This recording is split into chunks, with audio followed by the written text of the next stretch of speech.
আসসালামু আলাইকুম সবাইকে। কেমন আছেন সবাই? আশা রাখছি আল্লাহর অশেষ রহমতে সবাই অনেক বেশি ভালো আছেন, সুস্থ আছেন। এই প্রত্যাশায় শুভকামনায় আপনাদের সবাইকে আকদ হোমস ডায়েরির আরও একটি নতুন ভিডিও দেখার জন্য ওয়েলকাম জানাচ্ছি। আজকের ভিডিওটা একদম সকাল থেকেই শুরু করেছি।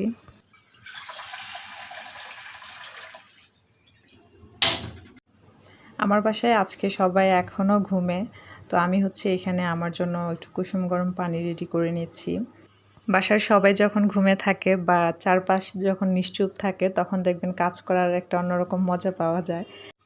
তবে ইদানিং কেন যেন সকালবেলার যে একটা ভাইব সেটা একদমই পাওয়া যায় না, সেটা ভোর ৫টায় হোক আর ৫:৩০টার দিকেই হোক।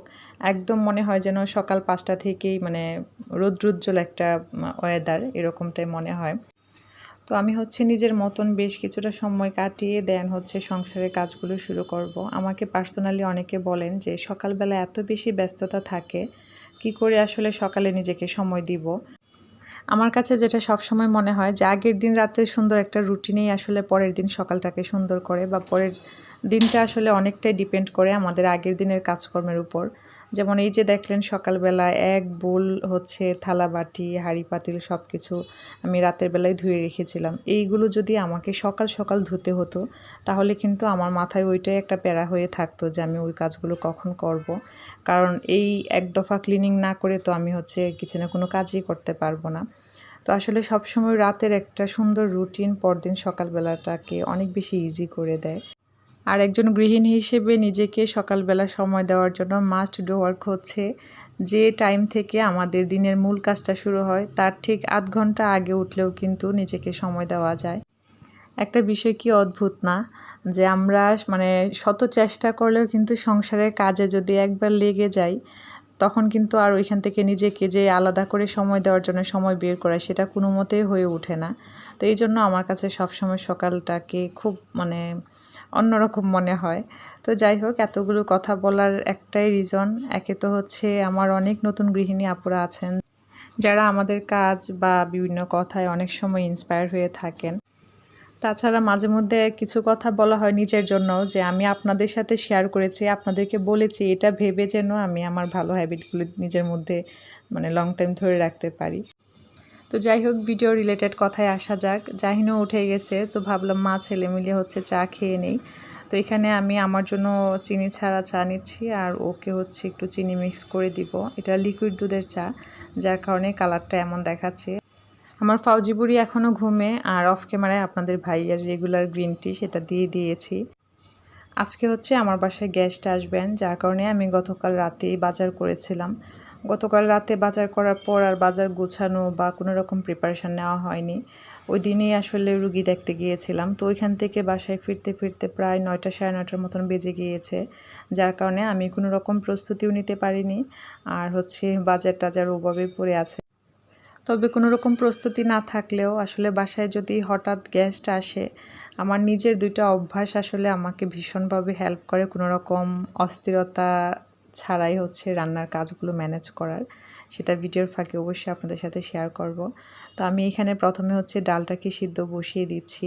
আর আজকে আমার দুলাভাই আসবেন, তো তাজরিয়ানের তো পরীক্ষা চলছে, যার কারণে দুলাভাই প্রায় প্রতিদিনই আসছে। প্রায় না, যে কয়দিন পরীক্ষা চলছে পরীক্ষা থাকবে প্রতিদিনই আসবেন। তো ওদের বাসা থেকে ওরা যেখানে থাকে ওইখান থেকে অনেকটাই ডিস্টেন্স আমাদের বাসা, যার কারণে বললেও দুলাভাই আসতে চায় না। তো অনেক বলার পরে আজকে রাজি হয়েছে আর কি। আসলে গতকালকেই আমি প্রস্তুতি নিয়ে রাখতাম, কিন্তু ওই যে আমার একদম যেটা হয় আসলে আমাদের সাথে, আমরা অনেক পরিস্থিতির জন্য রেডি থাকি না। তো রান্নার ফাঁকে ফাঁকে যা কিছু আমি সাথে সাথেই সেটাকে ক্লিন করে নিচ্ছি। আমাকে গত ভিডিওতে নাদিয়া শারমিন আইডি থেকে আপু লিখেছিলেন যে আপু, আমার ছেলেরও পরীক্ষা চলছে, দোয়া রাখবেন, আর জানালার কালার করার পর খুব সুন্দর লাগছে। আমি আসলে পুরো কমেন্টটা পড়ি নাই। তো আপুর ছেলে কি এইচএসসি পরীক্ষা দিচ্ছে কিনা, না অন্য কোনো পরীক্ষা, আমার মেয়ের যেমন অর্ধবার্ষিকী পরীক্ষা চলছে, তারপরও বাবা যে পরীক্ষাটাই দিক না কেন বাবার জন্য অনেক অনেক দোয়া রইল। তো ডালটা সিদ্ধ বসিয়ে এদিকে আমি একটা ডেজার্ট করব। এটা সাবুদানার ফিরনি, তো সেটাই বসিয়ে দিলাম। আচ্ছা, আমি যে বলছিলাম না যে কোনো রকম প্রস্তুতি না থাকলেও হঠাৎ বাসায় গেস্ট আসলে রান্নার প্রস্তুতি আমি কোনো রকম অস্থিরতা ছাড়াই যেভাবে করে থাকি, সেটার একটা বড় রিজন হচ্ছে আমার সবসময় একটা মেনু করা থাকে, মানে কিছু হচ্ছে গেস্ট মেনু, কিছু হচ্ছে easy breakfast menu, easy snacks menu, এরকম কিন্তু আমার মানে ডায়েরিতে নোট করা আছে যে ইজি কিছু রেসিপি না, জাস্ট ওই রেসিপির নামটাই দেওয়া, একদম যে ডিটেলসে দেওয়া তা না, যেটা হচ্ছে আমরা কম বেশি সবসময় করে থাকি, সেটার তো আর রেসিপি লিখে রাখার দরকার হয় না।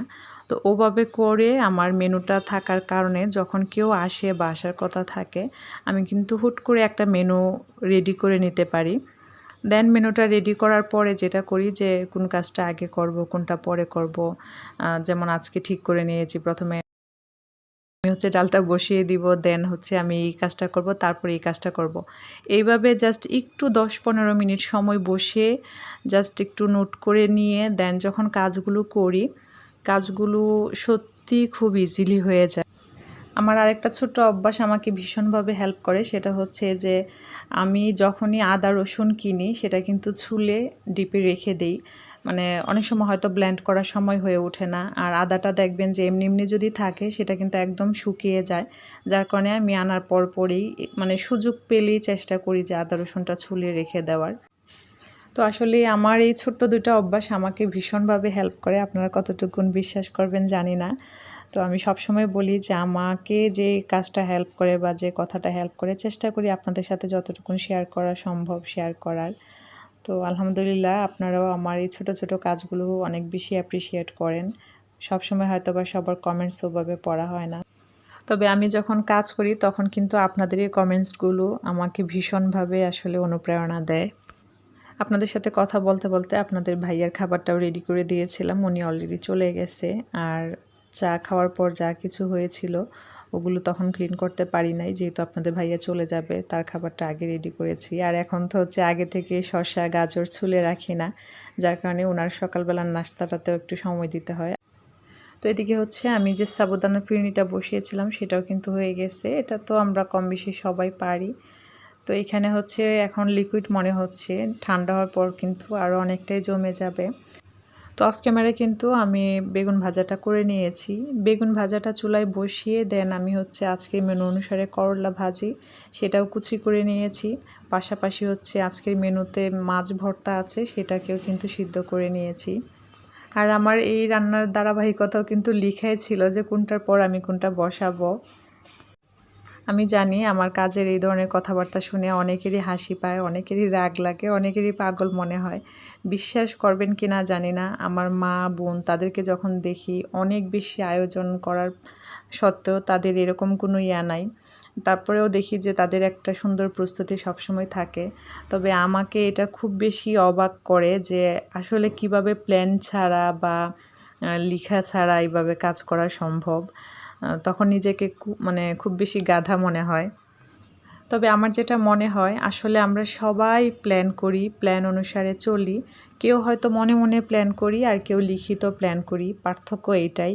কারণ কালকে আমি কি রান্না করব সেটা কিন্তু আজকে আমরা একটু হলেও ভাবি, বা সন্ধ্যায় কি নাস্তা দিব একটু হলেও ভাবি।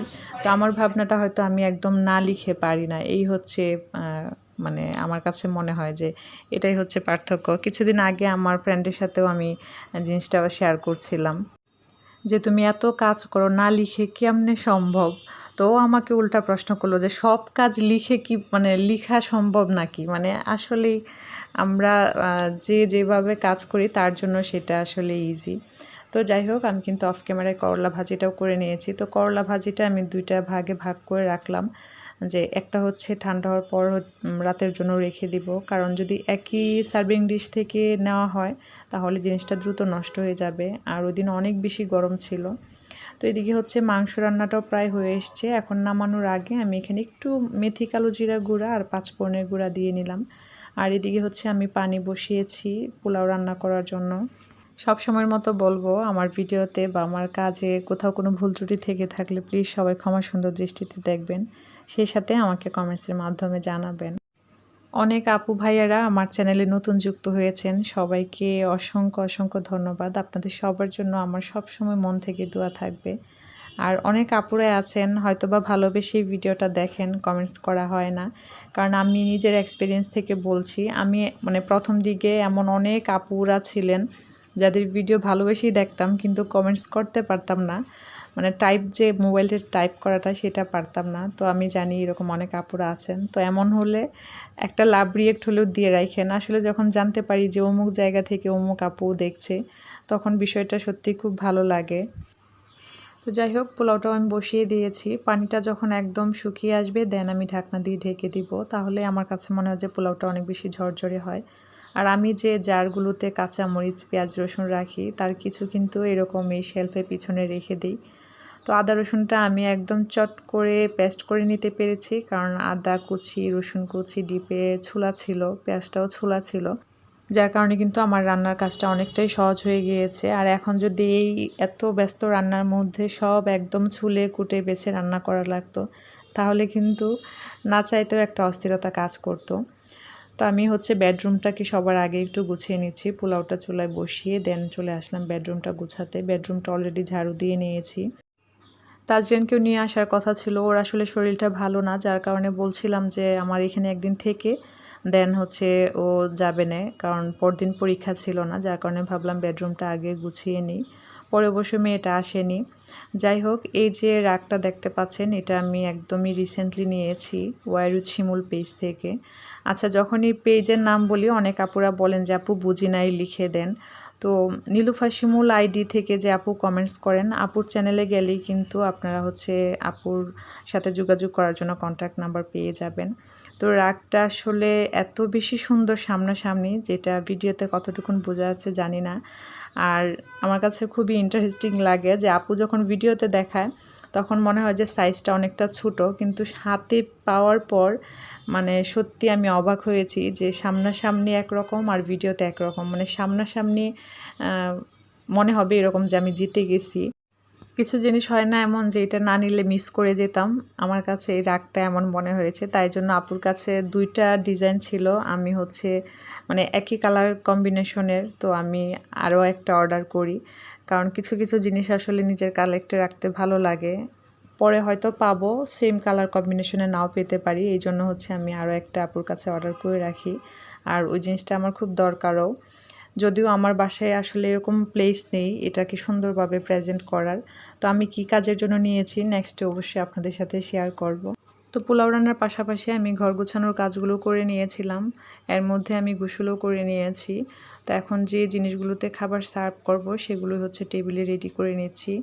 তো এখানে হচ্ছে শরবতটাও রেডি করে নিয়েছি, জাস্ট আসার পরে হচ্ছে ঠান্ডা পানি মিক্স করলেই হবে। আর আমি যে মাছটা সিদ্ধ করে রেখেছিলাম সেটা এখন হচ্ছে কাটা ছাড়িয়ে নিব, জাস্ট মাছ ভর্তাটুকুন করলেই হয়ে যাবে। আর টেবিল সাজানোর কাজটা আসলে আমি আগেই করতাম, যেহেতু ফাউজিবুড়ি এখানে পড়ছিল, যার কারণে কিন্তু আমি করতে পারি নাই। তো আলহামদুলিল্লাহ সময়ের আগেই সব কাজ কমপ্লিট হয়েছে, আমি টেবিলেও দিয়ে নিয়েছি। যে খাবারগুলো আসলে আগেই দিয়ে রাখলে ঠান্ডা হলে সমস্যা নেই, সেগুলো সবসময় আগেই দিয়ে রাখি, দেন আসার পরে হচ্ছে মাংসটা, দেন হচ্ছে ডালটা, পোলাওটা, যেগুলো আসলে পরে সার্ভ করা লাগে সেগুলো ওভাবে সার্ভ করে নিয়েছি। তো এই ছিল আমার আজকের মেনু। কেন জানি খাবার সার্ভ করার পরে টেবিলের ফুটেজটা সুন্দর আসে না, তো আসলে এরকম হয় অনেক সময়, সামনাসামনি একরকম, ভিডিওতে আরেক রকম। তো এটা হচ্ছে খাওয়া দাওয়ার অনেকটা সময় পর এখানে আমি দুলাভাইয়ের জন্য চা বানাচ্ছি। আপনাদের ভাইয়া তো হচ্ছে দুধ চা খাবেন না, তো আমি একদমই অল্প করে বানাচ্ছি, কারণ দুলাভাই বারবার বলছিল যে একদম অল্প দিবি কিন্তু। তো এই যে একদমই অল্প, আর চাটা খুব বেশ মজার হয়েছিল। তো নিয়ে যাওয়ার পরেই আমি আলসামো না করে বরাবরের মতোই চেষ্টা করেছি যা কিছু হয়েছে ওগুলো ক্লিন করে নেয়ার। খাবার দাবার কিছু সময় ঠান্ডা হতে দিয়েছিলাম, যেগুলো ফ্রিজে রাখার সেগুলোকে ফ্রিজে রেখেছি, দেন আস্তে আস্তে সবগুলো ক্লিন করতে পেরেছি আলহামদুলিল্লাহ। আজকে ইচ্ছে করছিল যে অনেকটা পরে ক্লিন করি, পরে দেখলাম যে না, এই টেনশনে পরে মাথা ব্যথা উঠে যাবে। তো এই কাজগুলো আসলে সাথে সাথে না করলে কিন্তু সত্যি একটা মানে অস্বস্তি কাজ করে। আর বিশ্বাস করবেন কি না জানি না, আমি কিন্তু এই যে রান্নাগুলো করেছি তারপরে একদমই চুলা ক্লিনিংয়ে মানে টাচ আপ থাকে না, ওইটাও করা হয় নাই, তারপরেও আলহামদুলিল্লাহ চুলাটাও ক্লিন আছে। তো জানালা রং করার ব্যাপারে আপনারা সবাই খুব প্রশংসা করেছেন, তো সবাইকে ভিডিওর মাধ্যমে অনেক অনেক থ্যাঙ্কস। সবার জন্য আমার অনেক অনেক দোয়ার ভালোবাসা রইল। আজ এই পর্যন্তই, সবাই ভালো থাকবেন, সুস্থ থাকবেন, সবাই সবার জন্য দোয়া রাখবেন। ধন্যবাদ সবাইকে, আল্লাহ হাফেজ, আসসালামু আলাইকুম।